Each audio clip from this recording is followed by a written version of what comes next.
ओम नमः शिवाय। राजकुमार चंद्रहास की कहानी, कैसे एक अनाथ बालक बना चक्रवर्ती सम्राट। दोस्तों, केरल में एक राजा रहते थे और उस राजा का नाम था सुधार्मिक। राजा सुधार्मिक धर्म पूर्वक अपनी प्रजा का पालन करते थे और भगवान के नाम का जप करते थे। यह उनका स्वभाव बन चुका था। उनके यहाँ चंद्रहास जी ने जब जन्म लिया तो जन्म लेते ही वो भगवान कृष्ण के नाम का उच्चारण करने लगे। चंद्रहास जी के जन्म की खुशी में राज्य में आनंद उत्सव मनाया जाने लगा। चारों ओर खुशियां छा गई। यह सूचना जब शत्रु पक्ष के राजाओं ने सुना तो उन्होंने मिलकर के निश्चय किया कि आक्रमण करने के लिए सही समय है। सुधार्मिक जी पुत्र के जन्म के आनंद में मग्न थे और शत्रु पक्ष के राजाओं ने उन पर आक्रमण करके राज्य को चारों तरफ से घेर लिया। सुधार्मिक जी की सेना ने उन्हें रोकने का बड़ा प्रयास किया, पर वे सभी लोग असफल रहे। राजा सुधार्मिक जी और बहुत से सैनिक उसमें मारे गए। इसके बाद राजमहल को भी चारों तरफ से घेर लिया गया ताकि कोई भी व्यक्ति राजमहल का बच न सके। राजमाता ने दाई माँ को चंद्रहास जी की जान बचाने को कहा तो दाई माँ ने विचार किया कि अगर वह उन्हें राजकुमार की तरह वहां से बाहर निकालती हैं तो उनको मार दिया जाएगा। दाई माँ ने झाड़ू पोछा लगाने वाली सेविका का रूप बनाया और कुछ दोने पत्तल के नीचे चंद्रहास जी को छुपा करके वह महल से बाहर निकल गई। सैनिकों ने ऊपर से देखा तो वह बोली किया राजघराने के कुछ जूठे पत्तल आदि हैं, तो सैनिकों ने उन्हें जाने दिया। चंद्रहास जी को लेकर के भाग गई और कुंतलपुर राज्य में जाकर के वे पहुंच गई। वहां पर उन्होंने वहां के मंत्री धृष्टबुद्धि से प्रार्थना की कि मैं सेवा कला में बहुत प्रवीण हूं और कृपा करके मुझे कुछ समय के लिए महल में सेवा कार्य के लिए रख लिया जाए। उन्होंने चंद्रहास जी को अपना पुत्र बताया।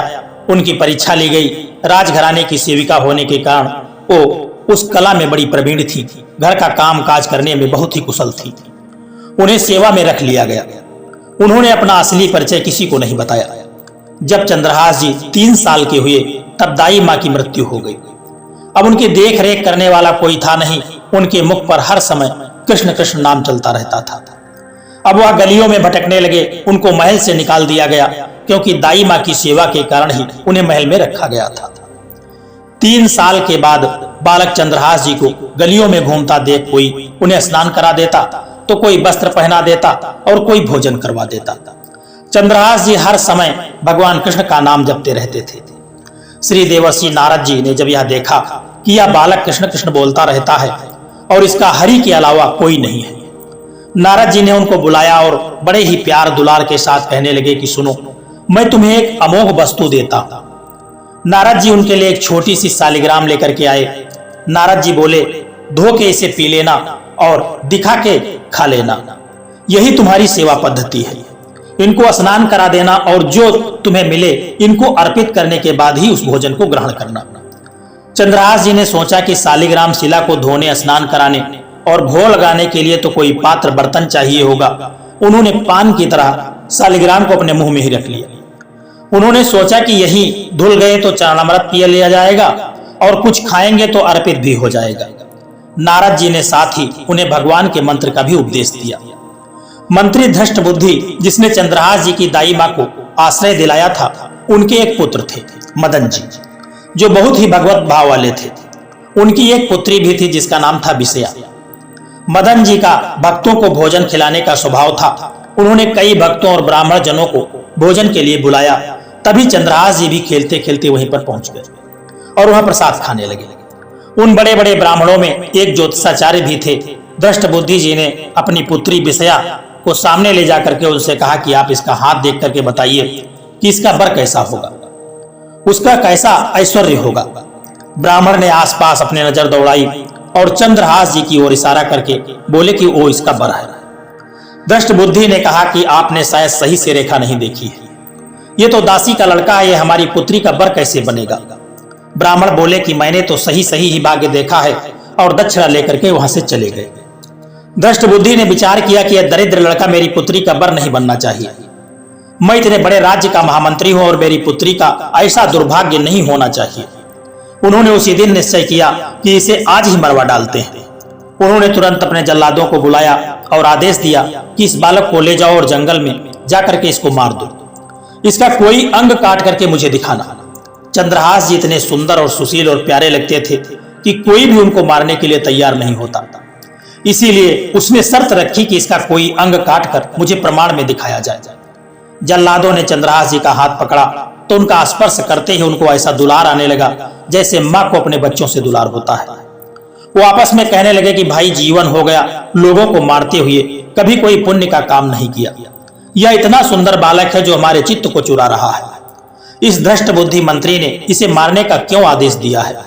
इस जन्म में न जाने कितनों को हमने काटा है, पर पता नहीं क्या हो रहा है मेरे हृदय में। ऐसी हिम्मत नहीं हो रही है कि मैं इस बालक को मार सकूं। दूसरे भी जो उनके साथ में लोग थे वो कहने लगे कि अगर तुम उसको नहीं मारोगे तो तुम मारे जाओगे, कुछ तो करना ही पड़ेगा। जल्लाद चंद्रहास जी को एकांत जंगल में लेकर के गया और कहा कि क्या तुम जानते हो कि हम तुम्हें यहाँ किस लिए लेकर के आए हैं? चंद्रहास जी की उस समय 5 साल की आयु थी। वे बोले, मुझे पता नहीं कि आप मुझे यहाँ क्यों लेकर के लाए हैं। उन्होंने उत्तर दिया, हम जल्लाद हैं, दृष्ट बुद्धि ने तुम्हें मारने का आदेश दिया है, इसलिए हमें तुम्हें मारना तो ही पड़ेगा। तुम्हें कुछ भी पसंद हो तो तुम कहो, हम तुम्हारे लिए वह चीज ला करके तुमको दे देंगे, जो तुम्हें चाहिए बोलो, पर हमारी इच्छा न होते हुए भी हमें तुम्हें मारना पड़ेगा। उनकी बात को सुनकर के चंद्रहास जी कहने लगे, मुझे तो कुछ नहीं चाहिए, बस थोड़ा समय चाहिए, मुझे मृत्यु का भय नहीं है। यदि आप मारना ही चाहते हैं तो मेरी नित्य की एक पूजा है, मैं वो कर लूं, उसके बाद आप मुझे मार देना। उन्होंने कहा, हाँ हम तुम्हें समय देते हैं, तुम किसी को पुकार भी सकते हो, जो तुम करना चाहो कर सकते हो। चंद्रहास जी ने कहा कि मैं तो अनाथ हूं, श्री कृष्ण के अलावा मेरा कोई नहीं है इस दुनिया में, मैं किसको पुकारूं, मेरा आश्रय तो एकमात्र वही प्रभु है। ये कहते हुए चंद्रहास जी ने अश्रु बहाते हुए शालिग्राम जी को अपने मुख से निकाला और कहने लगे कि प्रभु मुझे तो कोई ज्ञान नहीं है कि आपकी सेवा कैसे की जाती है, मैं तो अपने मुख को आपको रखता हूं मुख के अंदर। अब मेरे जीवन का अंत होने जा रहा है, बस मैं यही प्रार्थना करता हूं कि मैं आपके समीप रह करके पहुंच करके आप ही का स्मरण करूं, आपसे कभी विलग न हो। इतना कह करके चंद्रहास जी ने जल्लादों की तरफ देखा और इशारा किया कि अब मुझे मार दो। एक जल्लाद उनका भाव देख करके बैठ गया और दूसरे से कहने लगा, भाई भले तुम यह दुष्ट बुद्धि मुझे मार दो, लेकिन मैं इस बालक को नहीं मार पाऊंगा, मेरी हिम्मत नहीं है। दूसरे जल्लाद ने भी सहमति देते हुए कहा, इस बालक में कुछ तो विशेषता है, इसके पैरों में देखो, बाएं पैर में एक छठी उंगली है, हम इसे काट लेके जाते हैं और इसे प्रमाण के रूप में राजा को दिखा देंगे। सत्य हो जाएगा कि हमने इसे मार दिया है, इसके बाद कौन ही इस बालक को ढूंढेगा, यूं ही जंगल में इसको छोड़ देते हैं। जल्लादों ने ऐसा ही किया और जाकर के दृष्ट बुद्धि को उंगली दिखा दी कि बालक का वध करके वे ले आए हैं। जंगल में चंद्रहास जी की जो उंगली काटी गई थी उससे रक्त प्रवाह हो रहा था। हे कृष्ण, हे जगन्नाथ, हे वासुदेव, हे जनार्दन, ऐसे नामों का उच्चारण करते हुए चंद्रहास जी मूर्छित होने लगे। मृग शावक और सभी पंछी आदि ने आकर के चंद्रहास जी को चारों तरफ से घेर लिया और बीच में कृष्ण गोविंद दामोदर माधव ऐसे उच्चारण करते रहे। कुंतलपुर के ही अधीन एक चंदनपुर नाम की राजा की नगरी थी, वहां के राजा को पुत्र नहीं हो रहा था। चंदनपुर के राजा कुंतलपुर को कर दिया करते थे। वह कर देने कुंतलपुर जा रहे थे। उन्होंने जब जंगल में बहुत से मृग और पंछियों को एक जगह को घेरे हुए देखा तो वे वहीं पर रुक गए। उन्होंने जाकर के देखा तो एक दिव्य तेजोमय बालक वहां मूर्छित अवस्था में पड़ा था और उसकी उंगली कटी होने के कारण उससे खून बह रहा था। उन्होंने चंद्रहास जी को गोद में उठाया और आनंदित हो गए कि मेरा दान पुण्य सफल हो गया, जो मुझे ऐसा सुंदर बालक मिला। राजा चंद्रहास जी को लेकर के घर आए और हृदय में भगवान का बार बार कृपा प्रसाद मनाते रहे कि हे भगवान, मुझे पुत्र आपने दे दिया। उन्होंने चंद्रहास जी से जब पूछा कि तुम्हारे माता पिता कौन हैं, तो चंद्रहास जी ने उत्तर दिया कि श्री कृष्ण उनके अलावा मेरा कोई नहीं है। राजा समझ गए कि भगवान ने ही कृपा करके मुझे ऐसा महाभागवत पुत्र प्रदान किया है। राज्य में बड़ा उत्सव मनाया गया, चारों ओर खुशियां फैल गईं। राज सिंहासन का अग्रिम अधिकारी युवराज पद चंद्रहास जी को दे दिया गया। पूरे राज्य में आनंद की लहर दौड़ गई। राजा ने विचार किया कि ऐसा प्रतापी भक्त हमारे यहाँ आया है, अब तो हमें किसी को कर देने की कोई जरूरत नहीं है। लगातार 3 बार जब कर नहीं पहुंचा तो सम्राट के मंत्री ने इस समस्या को सुलझाने का आदेश दिया। मंत्री चंदनपुर राज्य में पहुंच गया। वहां चंद्रहास जी का ऐसा प्रभाव था कि सभी कृष्ण का भजन कर रहे थे और आनंद में मग्न रहते थे। दृष्ट बुद्धि ने उन्हें पहचाना और सोचा कि यह तो वही बालक है, और विचार किया कि ये तो अनिष्ट हो गया, हमने तो इसे मारना निश्चित किया है और जल्लादों ने इसको छोड़ दिया। अब ये तो राजा का राजकुमार बन गया है। उन्होंने राजा से कहा कि पहली बात, इस बालक को युवराज पद पर बिठाने से पहले तुम्हें सम्राट को सूचना देनी चाहिए। और दूसरी बात, अभी तक तुमने कर नहीं दिया है। सम्राट चाहे तो एक क्षण में तुम्हारे राज्य को नष्ट कर दिया जाएगा। चंदनपुर के राजा ने हाथ जोड़ करके कहा कि महाराज, अब आप ही हमारी रक्षा कर सकते हैं। मंत्री के मन में कि किसी भी तरह से चंद्रहास जी को मरवाना पड़ेगा, क्योंकि ब्राह्मण ने बताया था कि वही उनकी पुत्री के वर होंगे। मंत्री ने कहा कि यदि आप चंद्रहास जी को सम्राट के पास भेज देते हैं तो निश्चित ही प्रसन्न हो जाएंगे और आपके इस अपराध के लिए आपको क्षमा भी कर देंगे। राजा ने यह बात स्वीकार कर ली। मंत्री धृष्ट बुद्धि ने एक चिट्ठी लिखी और चंद्रहास जी को देते हुए कहा कि इसे खोल के मत पढ़ना, वहां पहुंचते ही यह चिट्ठी मेरे पुत्र मदन को दे देना। वो सम्राट से मिलने, माफी मांगने आदि सब में तुम्हारी सहायता कर देगा, पर यह चिट्ठी तुम रास्ते में खोल करके कदापि मत पढ़ना। चंद्रहास जी ने पत्र को अपनी पगड़ी में बांध लिया और कुंतलपुर के लिए वहां से निकल पड़े। अब उनका किशोर अवस्था में प्रवेश हो चुका था। कुंतलपुर के बाहर ही एक बगीचा था। चंद्रहास जी ने जब अपना घोड़ा वृक्ष पे बांध दिया और भगवत गीता का स्मरण करते हुए, भगवान का नाम लेते हुए वहीं एक पेड़ की छाया में जाकर के वे लेट गए। थोड़ी देर में उन्हें नींद आ गई और कुछ समय के बाद दष्टबुद्धि की पुत्री वहां पर पहुंच गई, जिसका ज्योतिषाचार्य के अनुसार चंद्रहास से विवाह होना था। अपनी सहेलियों के साथ वहां आई और घोड़ा बंधा देख करके उन्हें ज्ञात हुआ कि कोई यात्री भूल से राजबाटिका में आ गया है। उनकी नजर सो रहे चंद्रहास जी पर जब पड़ी तो देखते ही पूर्व विधान के अनुसार उसका चित्त लुट गया कि यह कौन इतना सुंदर युवक है जो इस अवस्था में यहाँ पर लेटा हुआ है। उसे चंद्रहास जी की पगड़ी में चिट्ठी दिखाई दी तो उसने झुक करके चुपचाप वह चिट्ठी उठा ली और चिट्ठी को खोल करके वह पढ़ने लगी। उसमें संस्कृत में मंत्री के पुत्र मदन के लिए संदेश लिखा था कि हे मदन, उचित अनुचित का विचार छोड़ करके आते ही इस युवक को विष प्रदान कर दो, यह मेरा प्रिय कार्य होगा।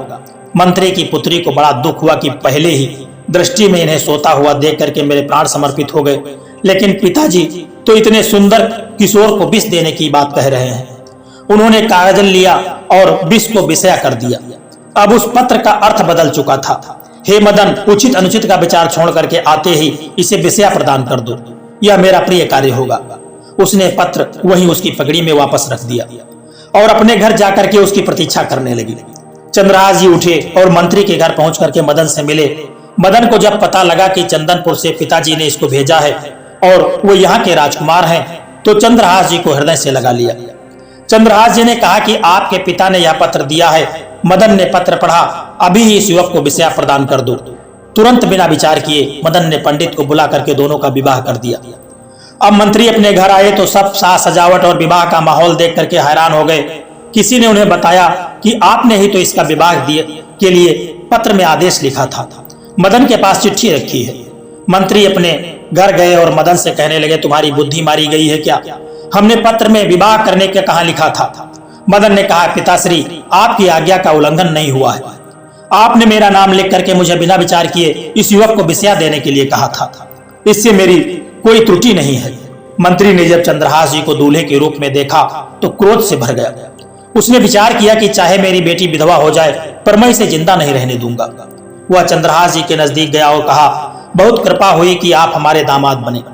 हमारे यहाँ एक रीति है, हमारे नगर के बाहर जो देवी का मंदिर है उसमें लड़की का वर अकेले ही पूजा करने जाता है।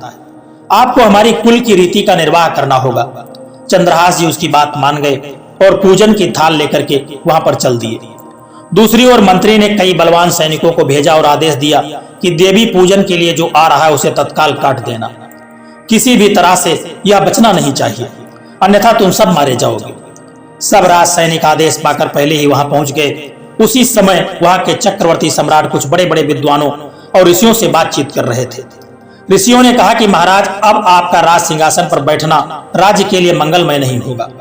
आपका समय बदल रहा है। इस समय यदि चंद्रहास जी को सम्राट पद पर बिठा दिया जाए तो आगे अकाल नहीं पड़ेगा और प्रजा का बड़ा मंगल होगा। यही मुहूर्त आपके राज सिंहासन से हटने का है। सम्राट ने कहा कि प्रजा और देश का मंगल हो, इसीलिए मैं बिल्कुल इसका पालन करूंगा। मदन वहीं बैठे हुए थे। सब ने कहा कि तुरंत जाओ और तुम्हारे बहनोई चंद्रहास जी को ले आओ। मदन तुरंत निकले तो सैनिकों ने उन्हें बताया कि चंद्रहास जी तो देवी पूजन के लिए नगर के बाहर जा रहे हैं।